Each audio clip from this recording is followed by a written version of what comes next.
Молодого человека уверял, к занятиям проституцией не имеет никакого отношения. Не артистка, я работаю. Какие номера ставит Самир в домашнем театре, можно только догадываться.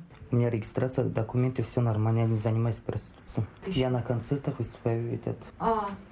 Понятно. Просто сейчас в образе тоже, как хореограф тоже работаю. Для пущей убедительности Самир достал телефон и начал показывать полицейским видеозаписи своих выступлений. Уверял, его талант настолько востребован, что он колесит с гастролями по всему миру. Да, со звездами везде там. Я постоянно в гастролях там.